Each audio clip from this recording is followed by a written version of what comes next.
बंधु माने आपणकर जदि तुला राशि होइथाय तो भिडियोटी को थरे मात्र शेष पर्यंत निश्चय देखंतु कारण आजिर एही भिडियोटी तुला राशिर व्यक्तिविशेष मानक पई बहुत ही खास एवं गुरुत्वपूर्ण हेबाकु जाउछि।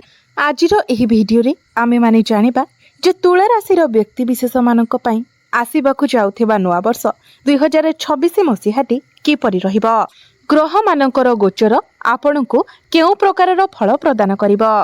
बंधु माने एही सारा दुनिया नूतन वर्ष 2026 को अपेक्षा करी रहिछंती। एही 2026 मसीहाटी निज साथी रे कोन सबु नेई आसीबो, केते सुख एवं केते दुख नेई आसीबो एही नुआ वर्ष 2026। एही 2026 मसीहारे आमे किछि पाइबा ना किछि हराइबा, एही सब विषय रे आजिर एही भिडियो रे आमे माने विस्तार भाबरे जानिबा।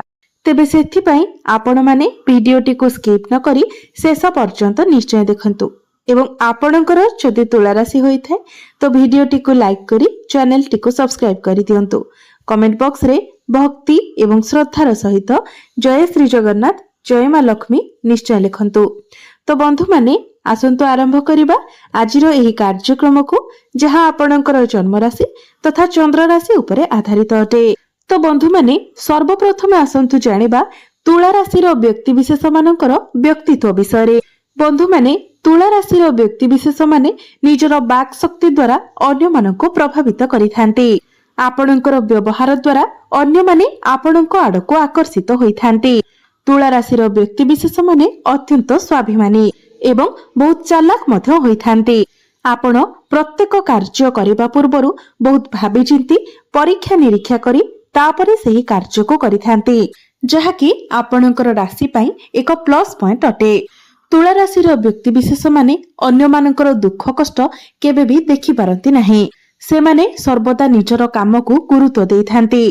अन्य मानक कथारे मुंडो पुराइबाकू एमाने आदौ पसंद करि नथांती। बंधु माने तुला राशिर व्यक्तिविशेष मानकर स्वभाव ठीक एही परि होइथाय। तुला राशि शुक्रंकर मूल त्रिकोण राशि होइथाय। तुला राशिटी वायु तत्वर द्वितीय राशि अटे। सेमाने निजर सौंदर्य प्रति सर्वदा यत्नशील होइथांती। तो एबे आसंतु जानिबा तुला राशिर व्यक्तिविशेष मानक पई 2026 मसीहाटी किपरि रहिबाकू जाउछि। बंधु माने तुला राशि रे शनि उच्चस्थ रहिथांती। तो ही 2026 मसीहारे आपणको शनि एवं शुक्रंकर आशीर्वाद मिलिबाकू जाउछि, किंतु एहा सहित बृहस्पति सूर्य बुध एवं मंगलंकर मध्य आपणको भरपूर मात्रा रे साथ मिलिबो। तो ग्रह माने अधिक भाबरे ए 2026 मसीहारे आपणको शुभ फल प्रदान करिबा। बंधु माने एही 2026 मसीहार आरंभ रे आपणको कुंडलीर तृतीय भाबरे रहुछंती सूर्य बुध मंगल एवं शुक्र, पंचम भाबरे रहुछंती राहु, षष्ठ भाबरे रहुछंती शनि, नवम भाबरे रहुछंती देवगुरु बृहस्पति एवं आपणकर एकादश भाबरे रहुछंती केतु। बंधु माने 2026 मसीहारे केवल शनिदेव हेउछंती एपरि ग्रह जी निजर राशि परिवर्तन करिवे नाही। अन्य समस्त ग्रह माने निजर राशि परिवर्तन करिवे। राहु एवं केतु किंतु 5 डिसेंबर को निजर राशि परिवर्तन करिवे। तो संपूर्ण वर्ष सारा से माने निजर राशि रे ही रहिबे, किंतु वर्ष शेष को से माने राशि परिवर्तन करिवे। राहु कुंभ राशि रो बाहरी मकर राशि रे प्रवेश करिवे। केतु सिंह राशि रो बाहरी कर्कट राशि रे प्रवेश करिवे। 2 जून 2026 रे देवगुरु बृहस्पति निजर राशि परिवर्तन करिवे। मिथुन राशि रो कर्कट राशि को प्रवेश करिवे, किंतु कर्कट राशि रे बृहस्पति उच्चस्थ हेबे। तो बृहस्पति गोटे राशि रे गोटे वर्ष पर्यंत रहिथांती। 2026 मसीहारे शुक्र एवं बुध 11 थर निजर राशि परिवर्तन करिवे एवं सूर्य प्रति मासरे निजर राशि परिवर्तन करिथांती। बंधु माने 2026 मसीहारे 2टी चंद्र ग्रहण एवं 2टी सूर्य पराग पड़िबाकू जाउछि, जहाकि तुला राशिर व्यक्ति विशेष मानकू अनेक लाभ प्रदान करिबाकू जाउछि। तो कहिबाकू गले ग्रह मानकर गोचर तुला राशिर व्यक्ति विशेष मानक पई अनेक लाभप्रद रहिबाकू जाउछि। आपण एहा कहि परिबे जे दीर्घ दिनर अपेक्षा परे आपणकर अपेक्षार अंत हेबाकू जाउछि। अनेक वर्ष अनेक दिनर संघर्षर फल आपणको एई 2026 मसीहारे मिलिबाकू जाउछि। आपणकर परिश्रमर मूल्य आपणको मिलिबाकु जाउछि। अनेक दिन धरी आपण जो स्वप्न देखिथिले सेही स्वप्न आपणकर एई 2026 मसिहारे वास्तवतारे परिणत हेबाकु जाउछि। आपणकर जीवन रे एई 2026 मसिहारे सुख शांति समृद्धि आनी आसीबाकु जाउछि। आपणकर घर परिवार रे जो अशांतिर वातावरण लागि रहिथिला ताहा दूर हेबाकु जाउछि। आपणको पारिवारिक सुख प्राप्ति हेबो। जदि पाख पड़ोसी मानक सहित आपणकर संपर्क रे किछि फाट थिला कोनोसी डिस्टर्बेंस थिला तो ताहा मध्य दूर होई जिवो। जो माने सिंगल अछंती तो एई 2026 मसिहा जुलाई मास परठारो आपणको कोनोसी नुवा संपर्क मिलि पारे। आपण कोनोसी नुवा रिलेशनशिप रे रहि पारंती। आपणको आपणकर परिवार रो सपोर्ट मिलिबो। आपणकर प्रेम एई 2026 मसिहारे विवाहर रूप मध्य नै पारे। आपणको आपणक परिवार रो सहमति मिलिबो। एही 2026 मसिहारे आपण आपणकर पर्सनल लाइफ एवं प्रोफेशनल लाइफ रे ग्रोथ देखिबाको पाइबे। आपण आपणकर करियर रे बहुत अधिक उन्नति करिवे। एही 2026 मसिहाटी आपणकर करियर पई टर्निंग पॉइंट बनि पारे। अनेक वर्ष धरी आपण निजर करियर पई जो परिश्रम करिथिले 2026 मसिहारे आपणको तार फल मिलिबाको जाउछि। आपण चाकरी करंतु किबा बिजनेस करंतु प्रत्येक क्षेत्र रे आपण उन्नति देखिबाको पाइबे। चाकरी क्षेत्र रे आपणको प्रमोशन मिलिबार बहुत अधिक संभावना रहुछि। आपणको आपणकर कार्य क्षेत्र रे मान सम्मान प्राप्ति हेबो। जदि आपण चाकरी करि नाहंती तो आपणको चाकरी मिलिबार मध्य बहुत अधिक संभावना रहुछि। तो आपण निज तरफरु चेष्टा जारी रखंतु। जो माने विदेश रे रहुछंती सेमानकु अनेक लाभ प्राप्ति हेबो। जदि विदेश रे आपण पीआर पई अपेक्षा करिथिले तो ताहा मध्य होई जिवो। आपणको पैतृक संपत्ति प्राप्ति होई पारे। जदि आपण कोर्ट कचेरी मामला रे फसी रहिथिले तो सेथिरु बाहरिबार बाट आपणको मिलि जिवो। आपण कोनोसी नूतन पार्टनरशिप बिजनेस मध्य करि पारंती। कोनोसी बड़ लेवल रो डील मध्य आपण फाइनल करि पारंती।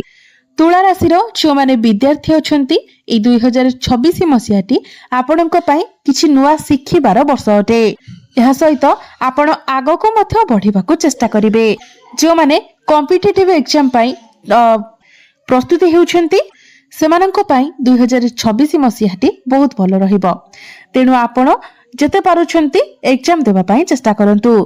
कारण एग्जाम रे क्वालिफाई हेबार संभावना बहुत अधिक रहुछि। एई 2026 मसिहारे आपण कोनोसी नुवा कोर्स करि पारंती, किछि नुवा स्किल सिखि पारंती। निजर करियर रे किछि परिवर्तन आनिबा पई मध्य आपण चिंता करि पारंती। शनि एवं देवगुरु बृहस्पति दुहे मिसी आपणको उन्नति पथरे आगे नेबे। आपणको अनेक सफलता आनि देबे। आपणको आपणकर लक्ष्य स्थल रे पहुंचीबाको सहायता करिवे।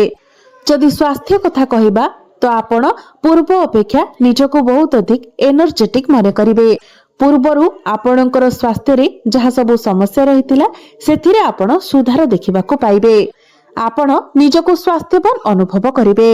पूर्वरु जदि आपणकर कोनोसी टेंशन थिला, कोनोसी कथा को नेकी आपण सब बेले चिंताग्रस्त रहुतिले तो सेथिरु मध्य आपणको मुक्ति मिलिबो। आपण निजे ही आपणकर स्वास्थ्य प्रति अधिक यत्नशील हेबे। योग व्यायाम प्राणायाम इत्यादि करिवे। आपणक मध्यरे जो प्रतिभा रहितिला ताहा बाहर को आसीबो। लोक माने आपणको चिन्हिबे। आपणक भितरे जो शक्ति रहिछि ताहा जागृत हेबो। आपण निजको सफलतार अग्रभागरे देखिबे। एही 2026 मसिहाटी हेउछि आपणक पई आगको बढ़िबार वर्ष। निजर भाग्य निजे लिखिबार वर्ष। निजको समाज रे परिचित कराइबार वर्ष। बंधु माने जदि आपण निज तरफरु चेष्टा करंती तो प्रत्येक ग्रह आपणको सहायता करिवे एवं ग्रह मानकर ऊर्जा द्वारा ही आपण सफलतार अग्रभागरे पहुंची पारिबे। तो मोटामोटी भावरे कहिबाको गले 2026 मसिहाटी सेही वर्ष अटे जो वर्ष रे आपणकर अपेक्षार अंत हेबाको जाउछि। आपण इच्छा करिथिबा समस्त सफलता आपणको मिलिबाको जाउछि। आपणकर आत्मविश्वास बढ़िबो। आपण ठीक डिसिजन नै पारिबे। अनेक क्षेत्र रे आपणको सफलतार बाट मिलिजिबो। किंतु बंधु माने जहा नेगेटिव रहुछि ताहा हेउछि आपणकर प्रेम जीवन रे एवं आपणकर संतान पक्षरे। କାରଣ ପଞ୍ଚମ ଭାବରେ ରାହୁ ଗୋଚର କରୁଛନ୍ତି। ତ ଆପଣ ଯଦି ପାଠ ପଢୁଛନ୍ତି, ବିଦ୍ୟାର୍ଥୀ ଅଛନ୍ତି, ଆପଣ ଏଇ 2026 ମସିହାରେ ନୂଆ କିଛି ଶିଖିବେ ତ ନିଶ୍ଚୟ, କିନ୍ତୁ ମଝିରେ ମଝିରେ ଆପଣଙ୍କ ମଧ୍ୟରେ ଟିକେ କନଫ୍ୟୁଜନ କ୍ରିଏଟ ହୋଇପାରେ। କିନ୍ତୁ ମନେ ରଖନ୍ତୁ, ଆପଣ ଯାହା ଡିସିସନ ନେଉଛନ୍ତି ଆପଣ ସେଇ ଡିସିସନରେ ହିଁ ବଜାୟ ରୁହନ୍ତୁ। ଅନ୍ୟ କାହାର କଥାରେ ପଡି ଆପଣ ନିଜର ଡିସିସନ ଚେଞ୍ଜ କରନ୍ତୁ ନାହିଁ, ନଚେତ୍ ଆପଣ ଅସୁବିଧାରେ ପଡିପାରନ୍ତି ଏବଂ ଆପଣଙ୍କର ସନ୍ତାନ ମାନେ କୌଣସି ଖରାପ ଅଭ୍ୟାସରେ ପଡିପାରନ୍ତି। ତ ସେଥିପ୍ରତି ଆପଣ ଧ୍ୟାନ ଦେବେ ଏବଂ ଆପଣଙ୍କର ପ୍ରେମ ଜୀବନରେ ମଧ୍ୟ ଆପଣଙ୍କ ମଧ୍ୟରେ ଟିକେ ମିସ୍ଅଣ୍ଡରଷ୍ଟାଣ୍ଡିଂ ହୋଇପାରେ। ତ ଆପଣ ଯେତେ ପାରୁଛନ୍ତି ଅନେଷ୍ଟ ରହିବା ପାଇଁ ଚେଷ୍ଟା କରନ୍ତୁ, ଯେତେ ପାରୁଛନ୍ତି ଠିକ ବାଟରେ ରହିବାକୁ ଚେଷ୍ଟା କରନ୍ତୁ, ନିଜର ବାଣୀରେ ସଂଯମତା ରଖନ୍ତୁ। ଅନ୍ୟ ଦିଗକୁ ଯଦି ଦେଖିବା ତ ଆପଣଙ୍କର ଟିକେ ପେଟ ଜନିତ ସମସ୍ୟା ମଧ୍ୟ ଦେଖାଦେଇପାରେ, କାରଣ ଆପଣଙ୍କର ପଞ୍ଚମ ଭାବର ଅଧିପତି ଶନି ଷଷ୍ଠ ଭାବରେ ଗୋଚର କରିବେ। ତ ଆପଣ ଯେତେ ପାରିବେ ବାହାରର ଖାଦ୍ୟକୁ ଆଭଏଡ କରନ୍ତୁ, junk food, fast food, oily food ଏସବୁଠାରୁ ଦୂରେଇ ରୁହନ୍ତୁ, ନଚେତ୍ ସ୍ୱାସ୍ଥ୍ୟ ଆପଣଙ୍କର ବହୁତ ଭଲ ରହିବ। ତେବେ ରାହୁ କେତୁଙ୍କର ପ୍ରତିକାର ସ୍ୱରୂପ ଆପଣ ଯେତେ ପାରିବେ ଦୁଃଖୀ ଗରିବ ଲୋକମାନଙ୍କୁ ସାହାଯ୍ୟ କରନ୍ତୁ, ନୂଆ ବସ୍ତ୍ର କିଣିକି ଦିଅନ୍ତୁ। ମନେ ରଖିବେ, କେବେ ବି ପୁରୁଣା ବସ୍ତ୍ର ଦେବେ ନାହିଁ। ଯଦି ପାରୁଛନ୍ତି ତ ନୂଆ ବସ୍ତ୍ର କିଣିକି ଦିଅନ୍ତୁ। ସେମାନଙ୍କ ପିଲାର ପାଠ ପଢିବାରେ ସାହାଯ୍ୟ କରନ୍ତୁ। ସେମାନଙ୍କୁ ଆପଣଙ୍କର ଯଥା ସମ୍ଭବ ଗରିବ ଦୁଃଖୀ ଲୋକମାନଙ୍କୁ ଆପଣ ସାହାଯ୍ୟ କରନ୍ତୁ ଏବଂ ଜଳ ଦାନ କରନ୍ତୁ। ନିଶ୍ଚିତ ଭାବରେ ଆପଣଙ୍କୁ ଶୁଭ ଫଳ ପ୍ରାପ୍ତି ହେବ। ତ ବନ୍ଧୁମାନେ, ଏହି 2026 ମସିହାଟି ଆପଣଙ୍କ ପାଇଁ ମଙ୍ଗଳମୟ ହେଉ, ଏହା ହିଁ ଈଶ୍ୱରଙ୍କ ନିକଟରେ ମୋର ପ୍ରାର୍ଥନା।